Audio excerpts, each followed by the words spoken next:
Bienvenidos. Somos un grupo de estudiantes de la Universidad Nacional de Loja de la carrera de Pedagogía en las Ciencias Experimentales en Química y Biología.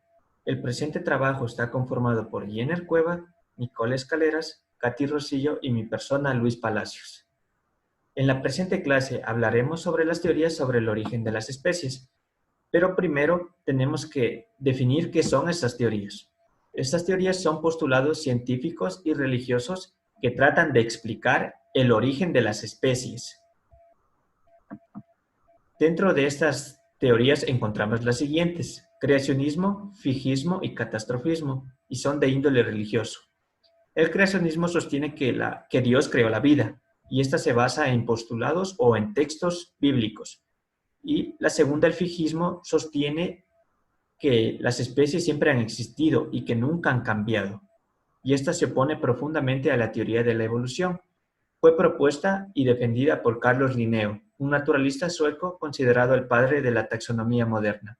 Y el catastrofismo nos menciona que las catástrofes eliminan a las especies no aptas. Un ejemplo aquí, como pueden observar, es la extinción de los dinosaurios. Y esta fue propuesta y defendida por Georges Cuvier, un naturalista francés. En el campo científico encontramos la teoría de Lamarck. Primero les voy a dar una breve descripción de quién era Jean-Baptiste Lamarck. Fue un naturalista francés que formuló la primera teoría de la evolución biológica en 1802. Acuñó el término biología para designar la ciencia de los seres vivos y fue el fundador de la paleontología de los invertebrados. Su teoría se basa en el siguiente postulado: los cambios en el ambiente generan que los seres vivos modifiquen su estructura morfológica con el fin de adaptarse. El ejemplo aquí es el de las jirafas. Como pueden observar en la gráfica, el cuello de cada jirafa es más largo. Esto se dio con el fin para alcanzar las hojas más altas de los árboles. También nos menciona que esta característica determina que se vean obligados a utilizar ciertos órganos en mayor o en menor medida, o incluso que estos órganos llegasen a desaparecer. Esto se lo conoce como hipótesis del uso y el desuso, pero hay que resaltar que esta teoría en la actualidad ya no tiene vigencia.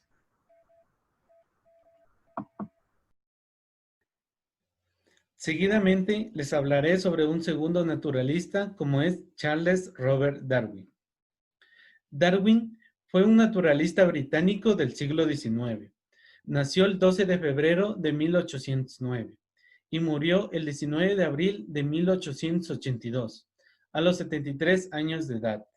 Sentó las bases del descubrimiento y divulgación del origen de las especies. Al principio, cuando Charles Darwin presentó esta teoría, tuvo diferentes dificultades, especialmente la no aceptación por parte de la Iglesia y los pensadores de esa época. Generalmente, esos problemas surgieron porque Charles Darwin no nombraba en su teoría un ser divino. Después de graduarse en Cambridge a los 22 años, Darwin se embarcó en el barco de reconocimiento Viajet para emprender una expedición científica alrededor del mundo que duraría aproximadamente 5 años. Generalmente, Charles Darwin hizo este viaje para obtener más ejemplos y poder sustentar su teoría. Charles Darwin había estado navegando durante 3 años antes de llegar a las Islas Galápagos. Arribó al archipiélago el 15 de septiembre. Cuando Charles Darwin estuvo presente en el archipiélago, miró con asombro a especies que eran únicas en el mundo. Más increíble todavía, algunas de estas especies existían en una isla del archipiélago y no en otros lugares. Charles Darwin ya nos estaba hablando que generalmente las especies se estaban adaptando a un determinado ecosistema, con el único objetivo de poder sobrevivir.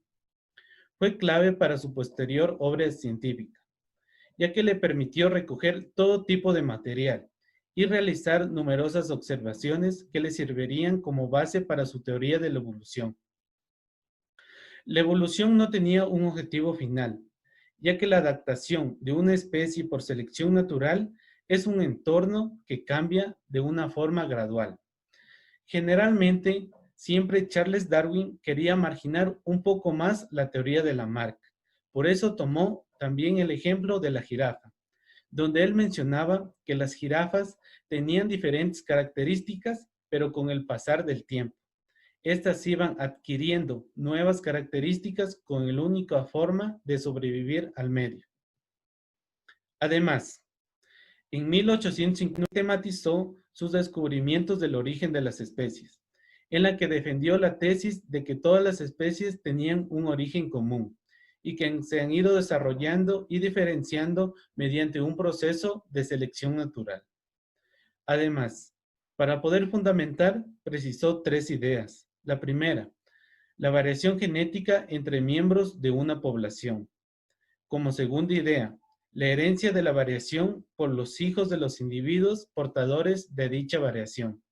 Y como última idea, era la selección natural, que el proceso a través del cual los organismos de mejor adaptados desplazaban a los menos adaptados, mediante la acumulación lenta del cambio genético. En esas 3 ideas, Charles Darwin ya nos hablaba que un organismo se podía defender dependiendo de sus adaptaciones. Entre más características tenía para sobrevivir, acababa marginándolo más al individuo que no desarrolló sus características.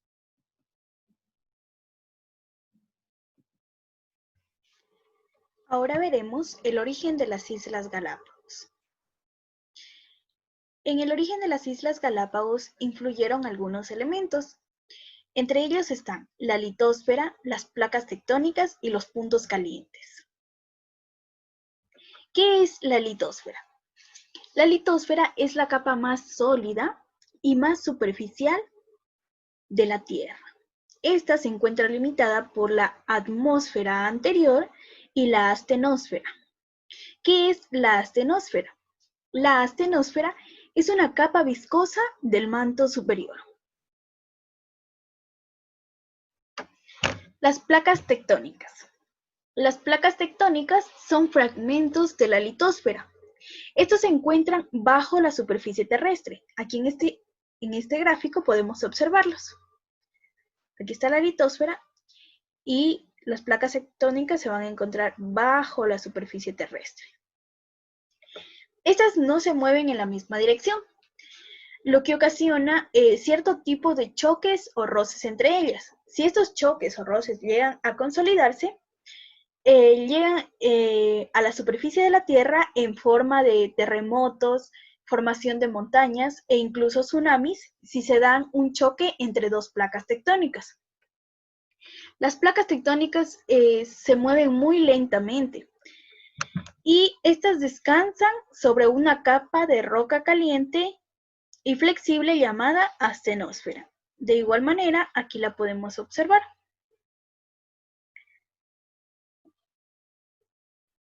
Las placas tectónicas realizan 3 tipos de movimientos.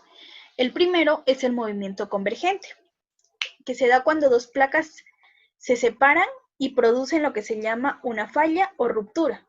Es decir, las placas están juntas y al separarse van a producir una falla o ruptura, de esta manera. Aquí también lo podemos observar, esta ruptura. Al producirse esta ruptura, surgen las cordilleras submarinas. En el movimiento convergente, este se da cuando 2 placas se juntan y la placa más delgada se hunde sobre la más gruesa. La placa más delgada se hunde sobre la más gruesa. De esta manera, esta es la placa más delgada y esta es la placa más gruesa. Quedan de esta manera formando cadenas montañosas. En el movimiento convergente se forman cadenas montañosas. El movimiento deslizante o transformante se da cuando 2 placas se resbalan o se deslizan en direcciones contrarias. De esta manera. Se resbalan o se deslizan en direcciones contrarias. Un ejemplo claro de este movimiento es la falla de San Andrés en Estados Unidos. Aquí lo podemos observar. Ahora veremos cuáles son las principales placas tectónicas. En esta imagen podemos observar cuáles son las principales placas tectónicas. Específicamente haré énfasis en las 3 placas que influyeron en la formación de las Islas Galápagos y son la placa del Pacífico, placa de Cocos y placa de Nazca. En la placa de Nazca existe un único punto caliente, que está localizado frente a la costa del Pacífico del Ecuador. Este fue nombrado Galápagos. Ahora veremos qué son los puntos calientes. Los puntos calientes son conductos inmóviles que comunican la superficie con las profundidades de la Tierra. En ellos ocurre un movimiento vertical del magma, es decir, que el magma del interior de la Tierra emerge hacia la superficie a través de la corteza terrestre, formando volcanes en suelos oceánicos.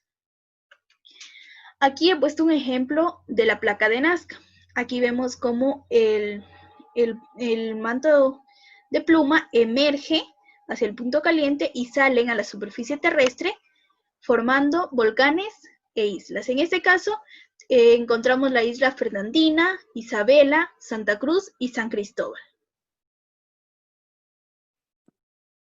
Ahora les hablaré acerca del origen volcánico de las Islas Galápagos. Pero antes de iniciar, ¿qué sabemos acerca del origen de estas islas? Las Islas Galápagos, o el archipiélago de Galápagos, surgen hace aproximadamente 5 millones de años tras la actividad volcánica. Esta plataforma se ubica justo encima de la placa de Nazca, misma que colinda con la placa de Cocos y la placa del Pacífico. La zona de intersección entre estas tres placas se denomina punto triple. Justo debajo de la placa de Nazca encontramos una concentración de roca fundida denominado punto caliente. Este es un área de alto flujo térmico y de una gran actividad volcánica y sísmica. El punto caliente forma parte fundamental en la formación de las islas, y ahora les voy a explicar por qué. En este punto podemos encontrar material volcánico o magma, mismo que es expulsado a la superficie a través de erupciones volcánicas que se pueden dar en la tierra o en el mar. Cuando las erupciones volcánicas son bajo el mar, este material es expulsado a la superficie y forma las islas. Esto es de una manera general. Ahora les quiero explicar cómo surgen las Islas Galápagos siguiendo este modelo. Originalmente eran masas inhóspitas de material volcánico que al enfriarse forman montañas. Estas montañas interactúan con la atmósfera y producen lluvias que erosionan el suelo, lo cual los hace aptos para que pueda desarrollarse vida vegetal. Por ende, también desarrollan la vida de especies de animales. La combinación de piedras negruzcas, polvos, cenizas, piedra pómez, entre otras, forman la plataforma de Galápagos que conocemos en la actualidad, tal y como lo ven en este gráfico. Erupciones como la de Marchena en 1991 o la de Fernandina en el 2005, que son las más cercanas, las más actualizadas, se puede decir de esa manera, evidencian que las islas siguen en constante proceso de formación. Pero esto va a opinión de cada uno. ¿Ustedes creen que esto es verdad?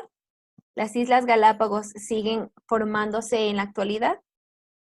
En fin, temblores y erupciones son más frecuentes en este lugar que en cualquier otro lugar del planeta debido al alto nivel de actividad sísmica y volcánica que hay aquí. En Galápagos encontramos 13 islas, 6 islas más pequeñas y 107 rocas e islotes. La diferencia entre estos es su tamaño. Cada uno de estas islas e islotes o islas más pequeñas son un hogar para un conjunto de raras criaturas que han ido evolucionando a lo largo de los años. Tales son el caso del pingüino de Galápagos, la tortuga de Galápagos, la iguana, los lobos marinos, entre otros. Las islas como Baltra y North Seymour son evidencias de que han sido formadas por movimientos tectónicos, ya que éstas han emergido del fondo del mar. Las islas siguen un modelo de cadena. ¿Qué quiero decir con esto? Las islas más antiguas se ubican al este y las islas más jóvenes se van ubicando al oeste. La plataforma de Galápagos se ubica a unos 1000 kilómetros de la costa de Sudamérica. Charles Darwin arribó a la isla de San Cristóbal en 1835. Al llegar aquí, comparó su calor y polvo con las hogueras del infierno. Esa visita inspiró su teoría de evolución por selección natural y por ende le llevó también a escribir su libro de origen de las especies. Desde entonces, las Galápagos han servido de musa científica para biólogos y geólogos que han hecho todo lo posible para poder preservar la riqueza natural que hay en este lugar. Pero a pesar de los descubrimientos hechos en estos laboratorios naturales, Galápagos aún mantiene un velo de misterio que falta por resolver. Bueno, ya hemos culminado la clase y ahora les presentamos unas actividades que tenemos en nuestra plataforma Wix. Ahora le vamos a invitar a Ruth que nos ayude con 2 actividades de esta plataforma y 2 les quedarán para realizar en casa. Ruth, ahora te cederé el control para que me ayudes con la primera actividad, que es el desafío de Jean Lamarck, y también me ayudas con el desafío que está en la plataforma de Kahoot. ¿Sí? ¿Entendiste? Ya. Ahora te cedo el control para que me ayudes con esas actividades.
Bueno, Ruth, ahora nos damos cuenta que te ha servido de mucho nuestra clase y nos alegramos mucho. También te invitamos a que no te olvides de realizar las otras actividades.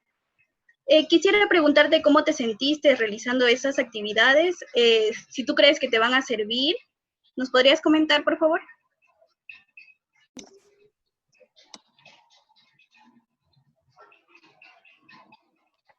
Me pareció muy bonita esta actividad, ya que me ayudó a recordar una clase pasada que habló sobre este tema.